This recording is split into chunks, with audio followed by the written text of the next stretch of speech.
Welcome to the Gravity Well podcast with me, Jenny Yeremy. I host the Gravity Well to celebrate and share the stories of people looking to empower others with the knowledge and skills required to reestablish stability in our communities. My mission is to work through heavy issues in conversation and process in order to lighten the load. I acknowledge that I live on the traditional territories of Treaty 7 and Métis Districts 5 and 6. The treaties and self-governance agreements established by Indigenous peoples were created to honor the laws of the land, maintain balance with nature, and give back to uphold reciprocal relationships. This knowledge and intention are what guide the Gravity Well conversations. I ask for genuine dialogue, real hearts, and openness to different perspectives. This is your invitation to find common ground with me. Positions taken by participants, either individually or collectively, do not necessarily represent those of the Gravity Well. This podcast is dedicated to the natural world, our children, nieces, nephews, grandchildren, and all future generations. The Gravity Well is on YouTube and streaming wherever you get your podcasts. If you like what you see and hear, remember to like and subscribe. Good afternoon, everyone. I'm super pleased to have Gil McGowan, the president of the Alberta Federation of Labour, in the studio with me today. Welcome, Gil. It's super grateful to have you here. I've been working with you for a couple of years at least, but it's very nice to have your time to talk about this big day of action we have coming up. Maybe let's start with just an introduction of yourself, please, Gil, before we get into the 29th, next Friday's day of action. Go ahead, please. Sure. Thanks, Jenny, and thanks for the invitation to the show. As you said, my name is Gil McGowan, and I have the honor of serving as the president of Alberta's oldest and largest worker advocacy group, the Alberta Federation of Labour. For those who are not familiar with AFL, we're not a union, but we are an association of unions. And we represent 27 unions right now in both the public and private sector, who in turn represent about 175,000 working Albertans. And we've been around for 114 years and not established in Edmonton or Calgary, but in Lethbridge by the coal miners and trade workers of that time. And we've been around ever since then. At the beginning, they started advocating for things like an 8-hour day and workplace health and safety, a minimum wage, and that's what we do. We try to be the voice for working Albertans, and I've been in this role for a little while. I grew up in rural Alberta, actually, a rural kid, moved to the city. Never imagined that I would become president of a labor organization. I was actually trained as a journalist after I came off the farm, and but one thing led to another. I became active in my union, and here we are. So that's a little bit about me. Isn't it funny how most people who fall into these roles certainly didn't plan on them? Yeah, I think it's very common. Most people, this is very hard work. So I really appreciate you doing it, Gil, especially having done it for a while. I'm always humbled by the amount of things that have been done by people before me, because it seems like it's getting worse. So yeah, thank you for staying in the fight. Let's first of all talk about this day of action. So next Friday, finally, we're almost here.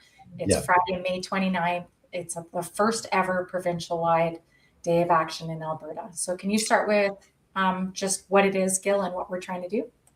Yeah, so the unions associated with the Alberta Federation of Labour came together back in December, and we felt, along with many of our fellow Albertans, that things were going off the rails in this province. We're heading in a direction that people were uncomfortable with on so many fronts, and so we decided that we would designate May 29th as a province-wide day of protest. And I want to make it really clear that right from the beginning, it was our intention simply to provide a platform and an opportunity for protest for all Albertans, not just unions, because that, our interest in protest was sparked when the government, the Smith government, swooped in and introduced Bill 2, which forced striking teachers back to work, stripped them of the right to strike, which is a constitutional right in Canada.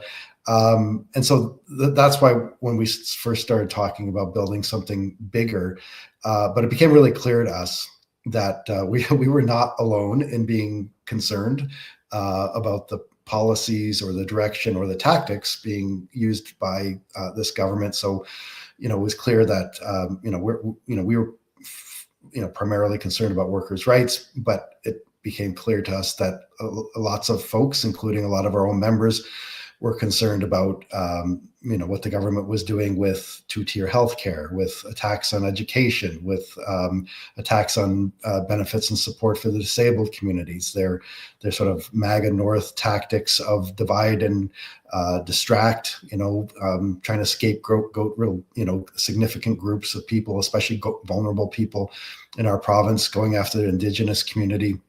Vulnerable LGBTQ kids.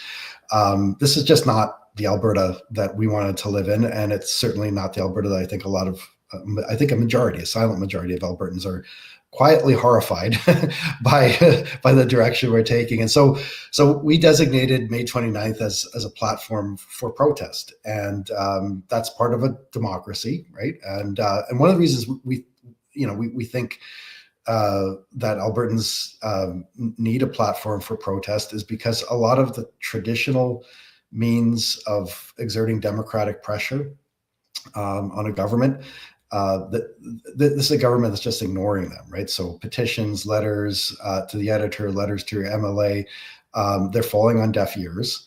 And and so we decided to.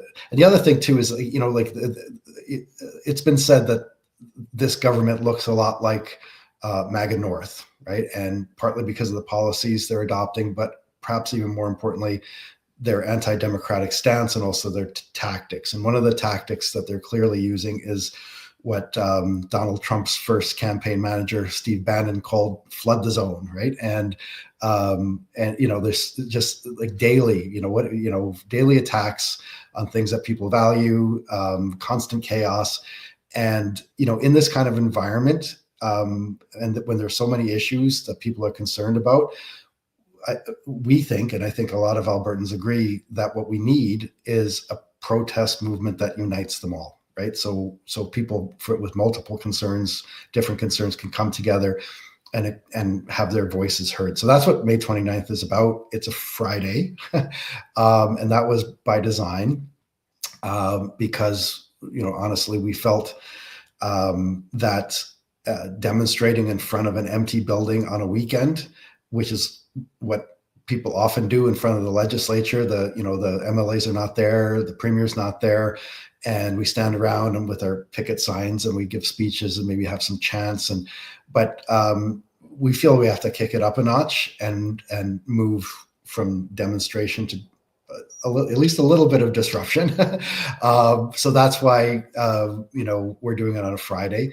And to be honest, Jenny, we didn't know how people would pick up on it, but I can tell you the momentum is building, because we kind of had this crazy idea. Doing it during the work week was a risk, because obviously fewer people can get involved. But we also said that instead of doing it in front of the legislature, we're going to do it everywhere. And we also said, we're not going to do it by ourselves. And we wanted it to be more of a grassroots thing. And so we kicked it off with a campaign that we're calling Fight Back Now. So if people are interested, they can go to the website. It's FightBackNow.ca. That's the way you get information about the protests. But when we kicked it off, we had this crazy idea that we're going to try to have protests in all the major cities and bigger towns, and that instead of organizing it ourselves exclusively, we'd invite people from civil society and the general public in. So not labor, non-labor, and that we weren't sure if any, like, it's like, you host a party and you're not sure if people will show up, but people have showed up. And so we actually now have committees in 14 communities, organizing events in those communities, and some are big. So like in Edmonton and Calgary, we expect that we'll have quite a big turnout, but there are also going to be protest events on May 29th in all the other cities. So Fort McMurray, Grand Prairie, Red Deer, Lethbridge, Medicine Hat, but also quite a few towns. Some of them are actually quite small, and it's just where people want to stand up and push back. And so, so that's what I mean. Like that's what May 29th is about. It's about providing a platform for protest, not just for workers and unions, but for all Albertans who are concerned about the direction that our province is taking, especially people who are concerned about what seems to be the transformation of Alberta into some kind of MAGA North outpost, with all that entails. So, MAGA style tactics, anti-democratic approaches, and then MAGA style policies, including privatizing education, privatizing healthcare. Separatism. Let's rope that into this. Yeah, I was going to get to that one because that's the big one, But I mean, we had an election a few years ago in 2023, and Daniel Smith and the UCP, they won a majority, fair and square. But they didn't run on any of this. And as a result, I think a large number of Albertans feel that they don't have a mandate for it. So even the people who voted for the UCP did not vote for two-tier healthcare. They did not vote to, threatening to take us out of CPP. And they certainly didn't vote for a separatist movement. And yet it was the first bill that came out of the gates with this government. The Sovereignty Act. The Sovereignty Act. Yeah. So since the moment they've taken power, and like you said, a majority, there should have been nothing holding them back from the policies they ran on. Yeah. And yet they have changed so many things since that point. So, well, and I think it was a close election. Like, people have to remember that. I mean, it was decided by, depending on who you talk to, between 3,000 and 6,000 votes in 6 ridings in Calgary. And if the UCP had been honest with Albertans about their intention, if the Premier had been honest about her intentions, about moving towards separatism, about two-tier healthcare, about attacking education, about attacking the courts, about taking away our rights, as you mentioned. Yeah, I mean, all of that stuff. I think the outcome of the election would have been different, and I think Danielle Smith knows that, and that's why she didn't run on those things. So this is a government that was founded on dishonesty, to be honest, and a lot of people actually voted for the UCP. Some of them are comfortable with the direction it's going, but I think there are a lot of people who voted for the UCP who are saying, this is not what I voted for. And so that's, May 29th, we're trying to provide a platform for those people as well, like people who voted for the UCP and feel betrayed, who feel that they didn't give them a mandate for any of this. And so that's why we're having protests. And I mean, and that's part of our democratic right. I mean, the part of in order to have a healthy democracy, you need people to run for office. You need a critical media. You need courts that will act as a bulwark against overreach by governments. But you also need engaged citizens. And Jenny, you and I were both very much involved in the Forever Canadian movement. So what we know is that we got a lot of citizens who are willing to get engaged. But one of the reasons that we want to organize the protest, and this is kind of an important point about the protest, is that separatism is from our perspective is a symptom. It's not the whole problem. The bigger problem is that we have a government in power that wants to turn Alberta into something that looks like a MAGA North outpost, with all that entails. So no matter if we're in or outside of Canada. Exactly. Yes, exactly. And so, it's interesting because a lot of people didn't realize that some of the people closest to Danielle Smith, even before the election, were avowed separatists, right? So her one of her, I guess her chief of staff, Rob Anderson, was a co-author of the so-called Free Alberta strategy, which Project actually 2025, right? The equivalent. Yeah. It's an equivalent of the American Project 2025. But if you read that document, and not enough Albertans have, it actually laid out a blueprint and a timeline for moving Alberta towards MAGA and towards separatism. And once again, I'll stress, it was co-written by a guy that she chose as a campaign manager during election, but also put in a position as chief of staff right now, Rob Anderson. So you don't make appointments like that of people who are so clearly in the MAGA separatist camp without intention, right? So she knew what she was doing. But if you look at the Free Alberta strategy, Danielle Smith has been following it almost, component by component, right? So as you said, one of the first things she did was introduce the Sovereignty Act. That was one of the number one recommendations of the Free Alberta strategy, and everything else has been flowing from that. So what we have right now is a wannabe MAGA North premier, a wannabe MAGA North party. We have a party that is basically run by separatists. And I want to stress that I think most Albertans are horrified about what's happened, and they should be, because poll after poll shows that only a minority of Albertans would consider supporting separatism in a referendum. So depending on the poll, it's between 25 and 35%. Not an insignificant number, but far from a majority. But here's the thing, Jenny, while separatism is a minority view in the broader population, what those same polls show is that it's a majority view within the UCP. And that's within wealthy people too, which is an interesting and important point to make. 150,000 a year. Above that is generally who is supporting this movement. So it just shows that this is about private interests, not about public.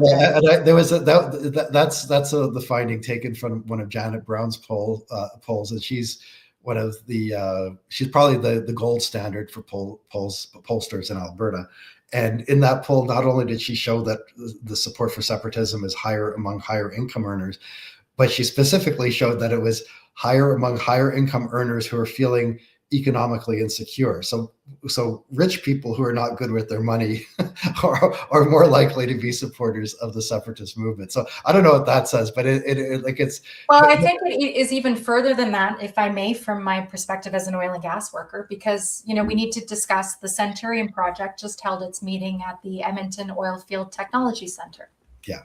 There is a direct link between, and again, if you think about investment, if you've invested in those things significantly and you can see the writing on the wall, you are opposed to anything that is going to prevent that expansion. And that to me is the stranglehold that is being held, whether we stay in Canada or we leave, is this idea of doubling our production, introducing all of these data centers, all of these ways to expand and maintain that wealth growth, if you will. Yeah, and actually, I think this is a really important point, and one that's not canvassed enough in the expert or media coverage of what's happening in Alberta. But there is a clear connection, in my mind, between what's happening with separatism and the rise of MAGA policies and strategies from the Smith government. There's a connection between those two things and the oil industry. And that connection can be seen partly in the people, right? A lot of the people who are most involved in the UCP and some of the most ardent supporters of separatism actually are people involved in the oil and gas sector. But I think actually if you zoom out, the bigger issue is, in some ways, it's a global issue, and it's what some economists call the incumbents dilemma, right? And when an industry is expanding and thriving, they focus on investment and building production and they have confidence in their own future, right? And so and their decisions reflect that confidence. But when things start to change, and you have a big, powerful, historically successful industry, and the oil and gas industry is the biggest, most powerful, and most successful industry in the history of the world, bar none. Because oil isn't everything. They're right when they say that. But but oil and gas has a competitor for the first time in history, and it's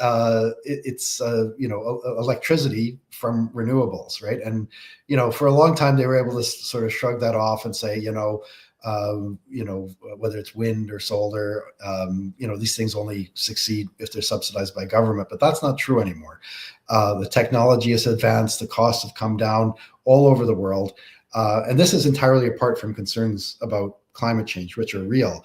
But from a business case, all of a sudden, oil and gas has a competitor. And so it's at that moment when the incumbents in an industry like oil and gas have a choice to make. Do they pivot towards a future that looks different than their past?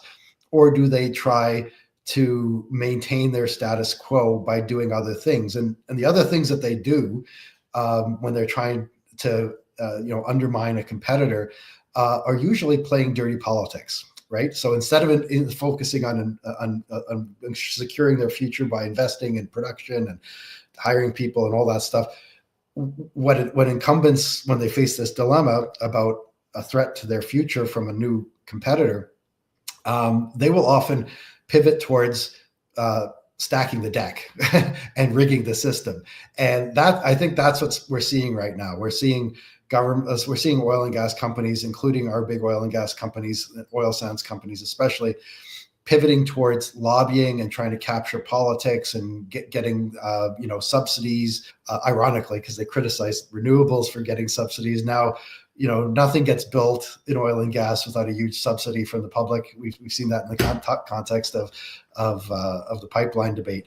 I'll just let me finish the thought. Is that what's happening here? And this is why I think that the separatist movement and the MAGA movement, are intimately connected with the questionable future for oil and gas. They're desperate, right? And so they're looking to elect politicians and governments that will help stack the deck in this competition, this growing competition between them and an electrified future. And it's tough, you, Jenny, both you and I live in an oil and gas producing jurisdiction. You and I have both worked in oil and gas. I represent oil and gas workers. But this pivot towards trying to stack the deck in favor so that they continue to be the number one industry, as opposed to addressing the competition head on and maybe, altering their approach to be more competitive, whatever, but trying to, they're getting involved in politics to protect themselves. As someone who's worked in oil and gas, who represents oil and gas workers, I think that's the wrong road to go, because I think what the public interest in Alberta, and that includes the public interest of people working in oil and gas, is best served by looking at the future with open eyes and saying, what's the threat? What's the challenge? How can we continue to prosper in a changed environment, as opposed to sticking our heads in the sand? But what's happening here is an extension of oil and gas sticking their heads in the sand, trying to use politics to protect themselves, as opposed to doing what I think they should be doing, which is preparing for a future that's going to look different than our past.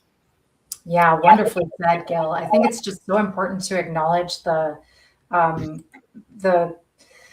change that's required of us, and the need for us to be focused on those outcomes. Like you said, what's doable, what's possible. And as somebody who would like to be, quite frankly, back in the industry doing the good work, would be to be restoring this province, being focused on land stewardship. When we talk about separation, one thing that's been really present in mind with me after my conversation with Craig Snodgrass, the mayor of High River, is that it's reducing our responsibility to our borders. And that's not real. We have a water, for example, responsibility that passes to Saskatchewan and passes on to Manitoba. This is not something that we can take lightly as a province. And when we reduce the story, the problem, the issue to these imaginary borders of Alberta, that's not helpful for any worker. So we need to think about restoring water for the other provinces. And that's a responsibility that this industry has to hold. The oil and gas industry has to hold primarily Like you said, they're the biggest footprint on the landscape. They've been the biggest industry in this province. I still feel I'm a part of this industry, have a responsibility to do it and to do it well. And I like that. And let's get on to back to the protest here. You're using the No Kings movement in the States to help guide this. And we're entering at a phase 2 level. So you already spoke about the fact that we're now moving into disruption. How do we start disrupting the system in a way that's helpful, not hurtful for anybody? I know you talked about it with your interview with Nate Pike on the breakdown, the possibility, the potential of having to go to jail in these issues. It is a potential we have to think about. But can you talk a little bit about how can people just sign up? Again, you spoke about the 14 locations that we have. It's amazing to see some big places, some small ones. I'm looking at Edmonton and Calgary. They're neck and neck right now. We want people to sign up, show that you're going to be there. So go to the FightBackNow.ca website. Just RSVP. Please let us know that you're coming out in big numbers. We're going to have some music and some fun in Calgary. I know we're going at 5:30 for the main one. I will be at the one in Mickey Amory's constituency. So at noon, we're doing a protest at his office. This again is I'm calling him the injustice minister, since he's taken away all of our rights and given himself ultimate power and all sorts, allowing the separatist agenda to continue. I'm going to stop there and let you explain. How can people, what else should they know about what we're trying to accomplish with this day of action? Thanks. Yeah, thanks, Jenny. I think it's important for people to understand that they can engage at different levels. At the least, we're asking people to show up on the day in the protest or demonstration that's closest to them. So as you mentioned, in Calgary, we've got a big demonstration planned in Riley Park starting at 5:30. So after work, and it's a big space, so we want to fill it.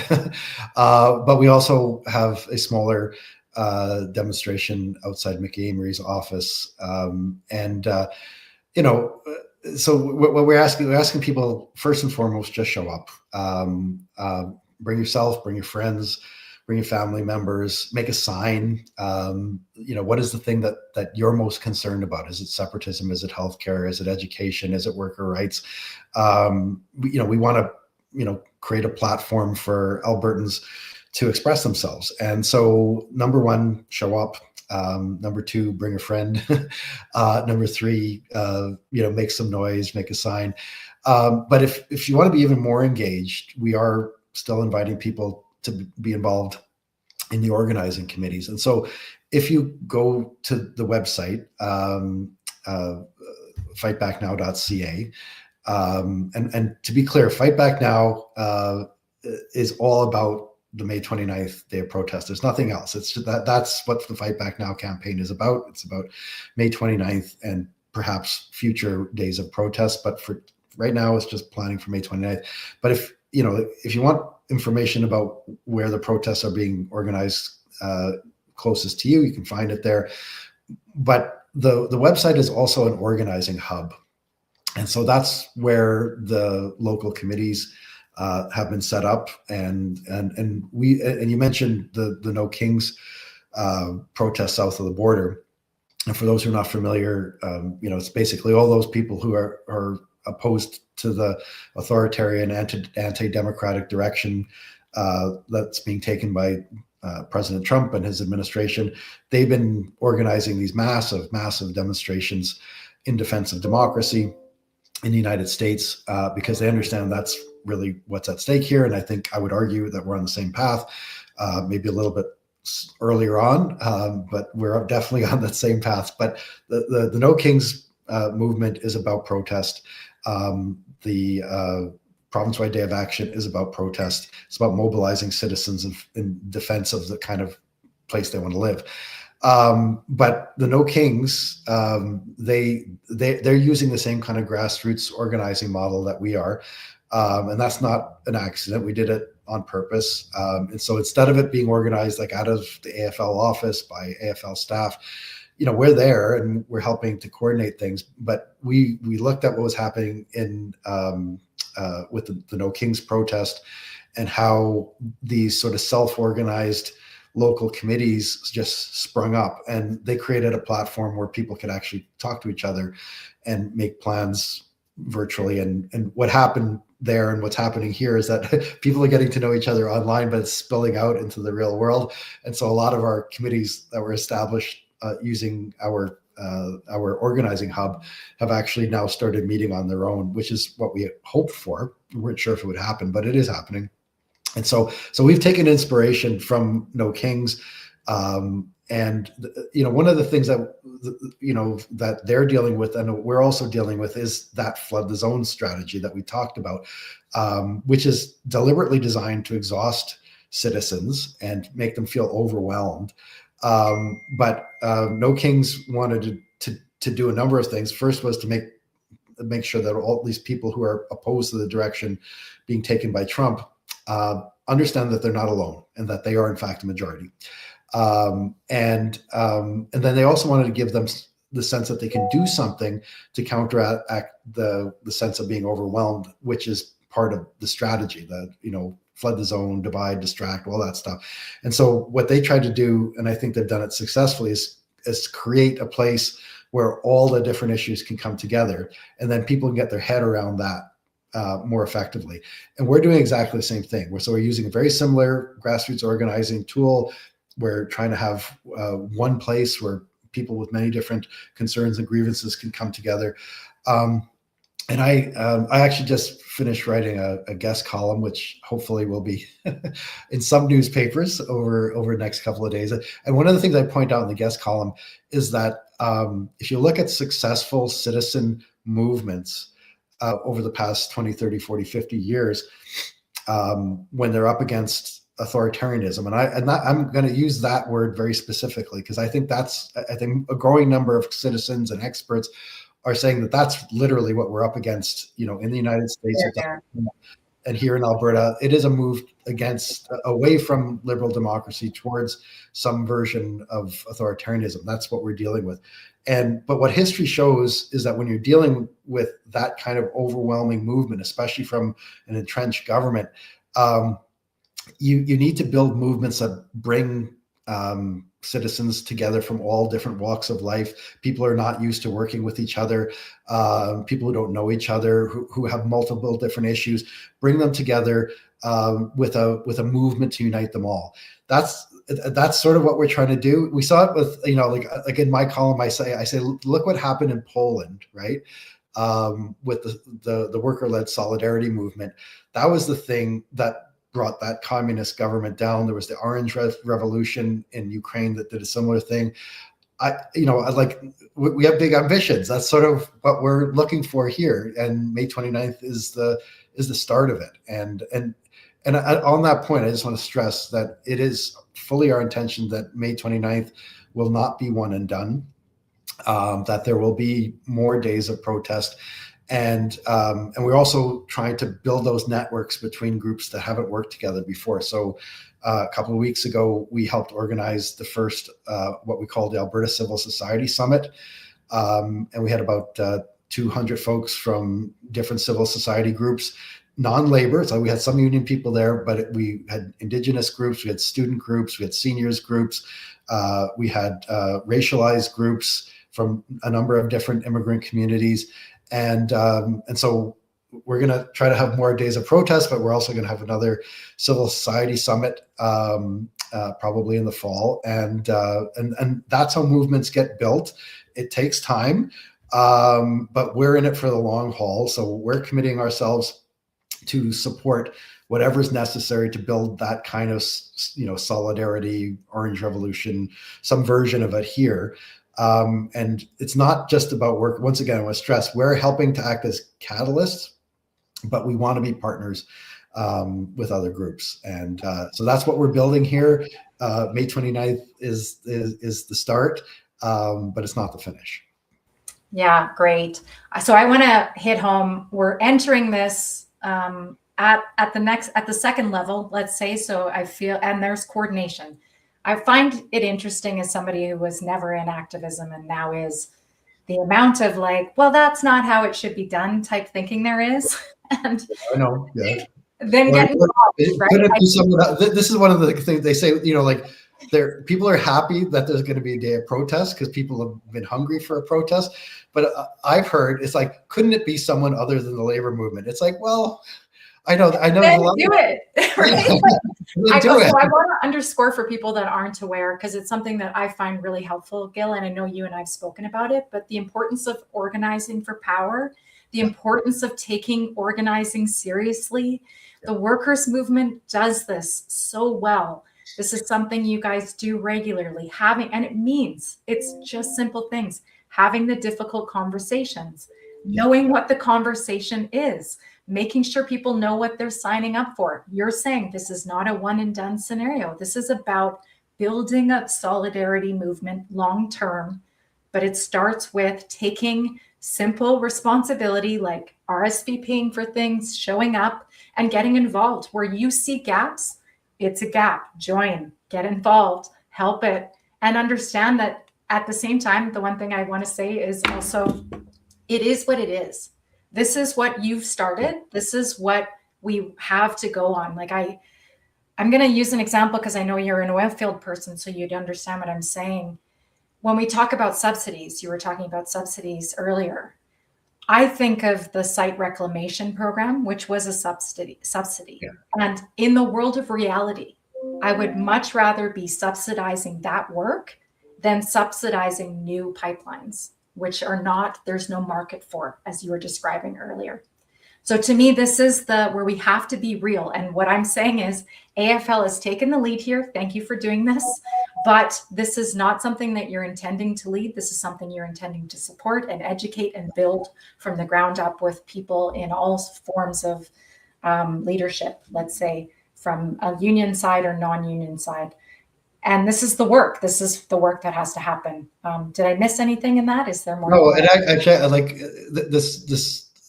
You know, the importance of grassroots organizing. I can't emphasize how important that is. Like we named the day, we provided some initial seed money to help organize. We have some staff involved, but the beauty of grassroots organizing is, as the name implies, it grows organically, and that's exactly what we've been seeing. In fact, when I think about the committees that have sprung up to organize the May 29th events, I think of the committee in Calgary. There are more non-union people on that committee right now than there are union people, and it's not being chaired by labor people.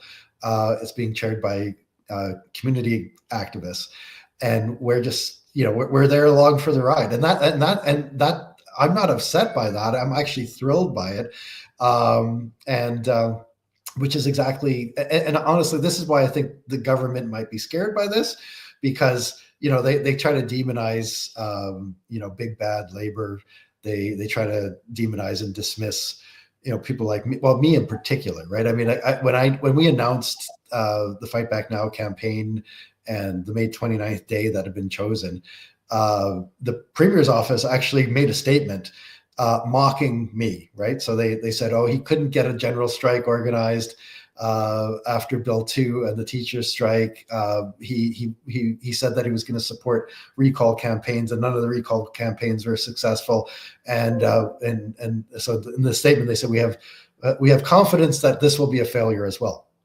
So I just want to underscore something just while I can think of the numbers, if that's okay. Yeah. So I summed up the 21 recalls that were submitted.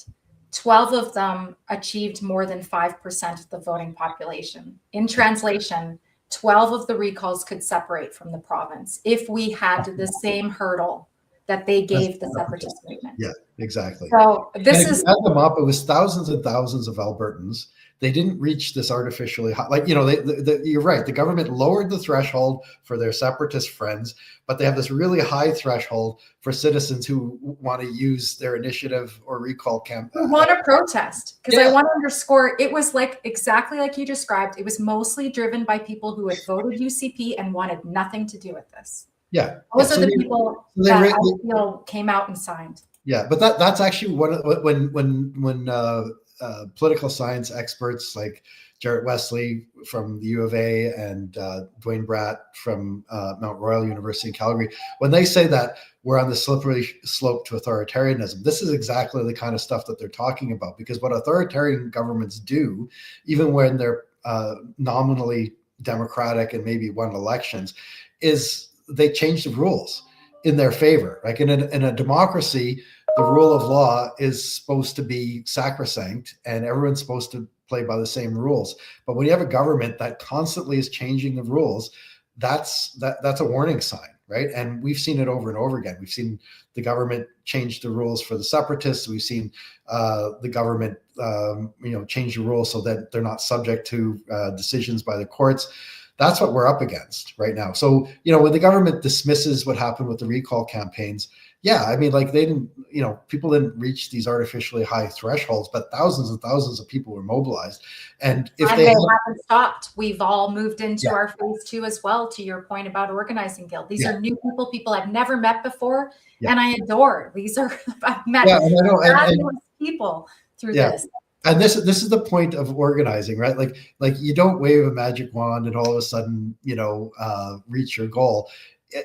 If you're going to organize, whether it's around a recall campaign or protest movement, or to make change in an election time, you can't just it's not like buy a bunch of ads, snap your fingers, everything. It's about people, right? And so it's about conversations, difficult conversations. It's about getting people out of their comfort zones. It's about helping people realize that they're not alone, and this stuff builds incrementally over time. And so what I'm seeing is that there was a base of activism that came out of, like a lot of our unions were at the bargaining table last year. It was an unprecedented year in terms of bargaining. So it wasn't just the teachers, the nurses were at the table, all sorts of other unions.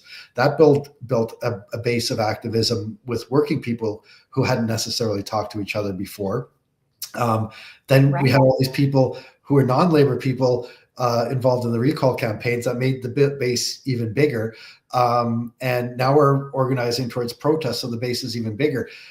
I will also put this in the context of Forever Canadian, because, and I want to give a shout out to Thomas Lukazik and all the volunteers. And I know both you and I were volunteers on the Forever Canadian campaign as well. But that is unprecedented, not just in Alberta history, but in Canadian history. There's never been a movement of that many people collecting that many signatures over a short period of time on a particular issue. And it happened in the most unlikely of places. If you believe the rumors about Albertans all being a bunch of conservatives, right? It happened in Alberta in a relatively short period of time. And so, they try to dismiss us. They try to, denigrate. And we're not insignificant. I just think it's so important to understand. We're the majority. We're the majority of Albertans. So when people say, the stereotype of Alberta, conservative voting, pickup truck driving, though I've known to drive pickup trucks in my lifetime, not right now, but I certainly on the farm, right? Cowboy hat wearing, oil and gas, whatever. That's the stereotype, the Joe Alberta thing, which Professor Wesley talks about. Reality is Albertans are much more diverse than that, both in terms of where we work, how we think, how we vote. And, I actually think that in some ways, the UCP, by trying to turn us into a MAGA North outpost, they are awakening a sleeping giant. And, so the recalls were, whether it was Forever Canadian, the recalls, our movement now towards protest, you see that giant starting to stir. And I want people to feel that power that they have, because that like ordinary, it's fun. And it is fun. It is fun. But like ordinary working people, ordinary citizens, it's easy to feel overwhelmed. It's easy to feel alone, especially when, people like Jeffrey Rath and Mitch Sylvester and these, and Daniel Smith, they're sucking up all the oxygen on the political stage. But the reality is people are not alone. People who want to stay in Canada are not alone. People who don't want to be MAGA North are not alone. People who want to protect public health, education and public health care, not alone. People who want worker rights, not alone, right? And I actually think we are the majority, and we're building spaces where people can come together and feel their collective power, right? Because we don't control the government right now. We don't control the oil and gas industry. The power that individual citizens have is the collective power when they come together.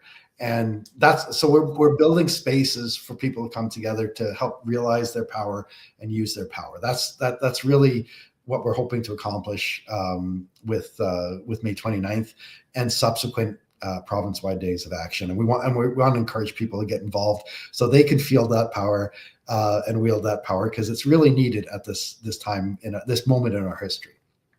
Yeah, I'm just going to underscore again what Craig helped me come to is, again, the need for us to be united, especially because of this government.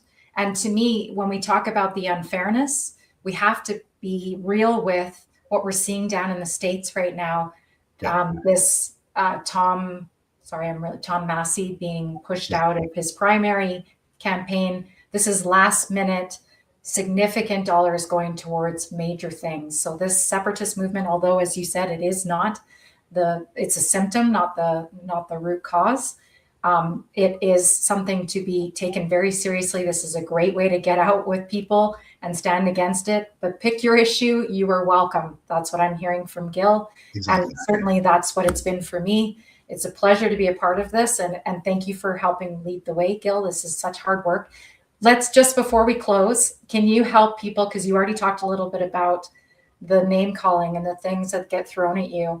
One thing that I've heard recently, again, is this tie to the NDP and this, can you just help clear the air a little bit on some of the things that are thrown your way, which are not deserving? And actually, I'll add, because I know you and I had a conversation about the bill too, and AFL's potential not acting on it. Can you help people understand that a little bit before we wrap? Thank you. Yeah, sure. Those are two important questions. So I'll deal with the first one first, which is the question about, is the AFL just an arm of the NDP? And I'm just going to say unequivocally no. There are a lot of activists and leaders within unions affiliated to the Federation of Labor who do vote NDP. That's not a surprise. But we are functionally separate organizations. And as I mentioned at the outset, we have 27 unions affiliated with the Federation of Labor in both the public and private sector. And only 2 of them are officially connected with the NDP. And they represent a minority of our members. The majority, 25 of the 27, are either officially nonpartisan or functionally nonpartisan. And our members have told us over and over again, don't tell us who to vote for. However, workers are not stupid, and Albertans are not stupid. They can figure out who in government and who in politics is on their side. And what this government has shown over and over again is that they're not on our side. And so, whether it's, refusing to increase the minimum wage for 8 years and letting its value erode, whether it's attacking the public services that our members provide, whether it's stripping workers of their right to strike so they don't have bargaining power to get wage increases that keep up with inflation. I mean, the list goes on and on and on. And I mean, like, what would be surprising is not that workers support the NDP. What would be surprising is that they would support a party that attacks them on a regular basis, right? So my job as president of the Federation of Labor is to stand up for ordinary working people. And in the current environment, that means standing up against a government that is constantly undermining the interests of working people. So yeah, I speak out against Daniel Smith. I spoke out against Jason Kenney, and don't get me going about Jason Kenney. I mean, he's trying to rehabilitate his image. He's the statesman and all this. Yeah, give me a break. Right? Like, right? Okay, sorry. This is the guy who merged the PC party and the Wild Rose party to create the UCP, and won the leadership largely by inviting all these separatists into his camp, right? And he thought he was the smartest guy in the room. He's going to take advantage of their votes, win the leadership, but he very quickly lost control of them. So like when he's trying to say, I'm opposed to these separatists. Well, you gave them power, right? You gave them power. Let's not forget that. 100%. So anyway, so on this point about, is the NDP, is the AFL just an arm of the NDP? If folks knew the tensions between us, because I think a lot of people in the NDP would like us to be just an arm of the NDP, and sometimes I feel like they just want to tell me to sit down and shut up and let them do the politics. But the reality is, working people have their own political interests, and we've actually expressed that very recently. Coming out of our last convention, we created this thing called the Worker Agenda, which is basically a policy blueprint by workers for workers to address their concerns. So we actually spent our whole convention last year workshopping, what are the things that workers are concerned about? What policies could we ask the government to implement to address those things? So we actually have our own platform, essentially. It's not the NDP platform. I'd love it to be the NDP platform. I'd love it to be the platform of any other party, but it's ours. It's working people's platform. And so we've got the Work Agenda has multiple chapters. We have a chapter on affordability. We have a chapter on wages. We have a chapter on public services, jobs and the economy. And so we're calling for things like a $20 an hour minimum wage. The NDP, they're saying over time we'll get to $18 or something like that. We're calling for full public auto insurance to help pull auto insurance rates down. They're the highest in the country. We're talking about re-regulating our power system. We're the only fully deregulated and privatized power system in the country, and we have the highest. Enron. We're using. We're like we invited after the Enron scandal in the States. Where did those people go? They came to Alberta and said, let's turn Alberta into Enron North. And so for 20 plus years, we've had a system that's basically the Americans, they put the executives of Enron in jail. We invited them in to write our power policy. It's crazy. But so anyway, my point is that we literally and in detail have our own political platform, policy platform that is. Well, and that's similar to what we're going to do with the education file from the recall. That's our second phase that we're talking about. And that's my point. It's like, if we were actually, connected at the hip with the NDP, they'd be implementing our platform. I'm trying to get them to, I actually think that this kind of progressive populist policy that actually addresses like the affordability issues that are being faced by Albertans. We believe it's not just good policy, it's good politics. But I have a hard time convincing the NDP that that's the case. So if we were hand in glove all the time and if we were calling the shots or they were calling the shots for us, we would be saying the same thing, but we're not, right? And in fact, I'm constantly pushing them to say, working people need more from the NDP. They need something to vote for, not just something to vote against. We need you to be more like Bernie than Hillary, like that's so are we the same? No, we're not the same. So what fabulous. The second one is probably even more. We spoke about this, or you spoke about it a little bit, I think, even at the Public Interest Alberta event last week. But you and I had a conversation. I think it's really important, if you haven't said it publicly, Gil. Bill 2, there was a clause that was written in to stop you at that point. I think people should understand what happened at that moment and why this big strike didn't happen when people expected it would.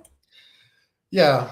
I mean, you talk about difficult conversations. This is a difficult conversation for me, but it's one that I think it's important that I engage in, because there's a lot of misinformation and frankly, a lot of disillusionment, which I think is understandable. And, because we knew as a labor movement, and when I say we, I'm not just talking about the AFL, I'm talking about all the individual unions, including non-affiliate unions. We knew that the government was thinking about using a notwithstanding clause to strip some group of workers of their rights. And we didn't know, as I mentioned, in 2024 and 2025, we had an unprecedented, historic number of workers at the bargaining table all at the same time. from nurses to teachers to municipal workers, et cetera, right? So they were all at the table at the same time. And we had a sense that this is what they were going to do. And so knowing that, through the Federation of Labor, as president, I created this thing called the Common Front. We brought AFL unions together with non-AFL unions. We developed something we call the Solidarity Pact, where we would support each other in the case of a strike. And basically, it was like a mutual defense pact, right? Sort of like NATO. Attack one, you attack all of us. We agreed to that. And we even identified the use of the notwithstanding clause in the context of strikes as what we described as our red line. And so we thought they might use it against the CUPE education workers. They didn't. We thought that they might use it against the nurses, but the nurses, basically, they didn't have to go to a strike, but it was clear that they were willing to, and so they got a better deal. But then when the teachers went on strike, they obviously they used it against them, and so and that was last October. And we were having, as you can imagine, we had created this common front of unions. The leaders had been meeting for months on a weekly basis. I was chairing those meetings, and we collectively said we need to, we can't let an attack on the right to strike go unanswered. And so so when I was quoted in the paper saying, that there will be an unprecedented response, we meant it. And that was not just coming from me. It was a statement. Unprecedented response was agreed to by all the presidents. But when it happened, things went sideways, and it happened very quickly. So the government passed the legislation. They ordered the teachers back to work, and then the teachers had a tough choice to make because they were facing big fines.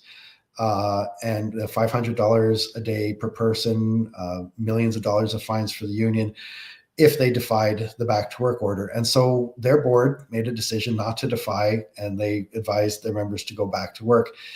And what happened with the rest of the unions in our meeting, there was one particular meeting on, I think it was October 29th.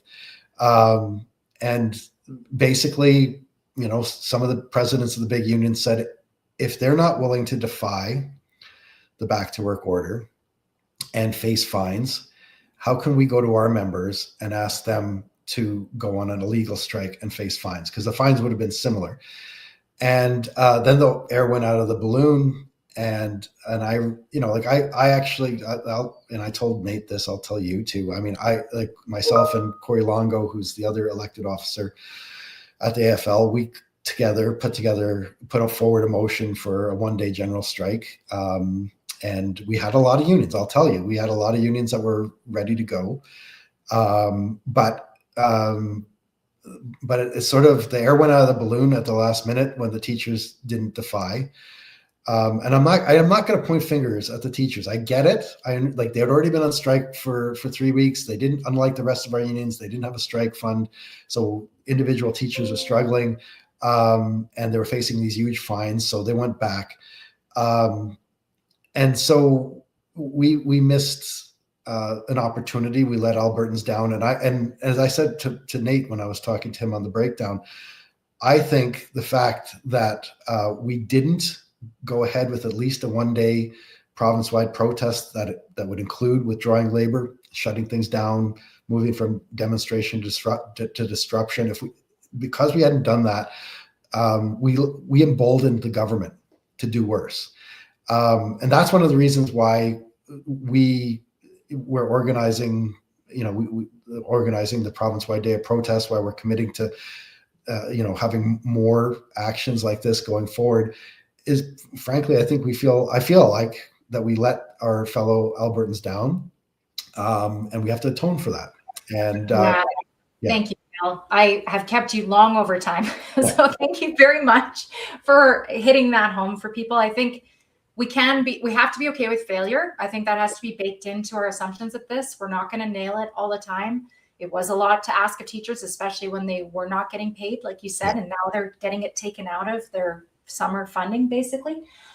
Excuse me. So thank you very much for your time.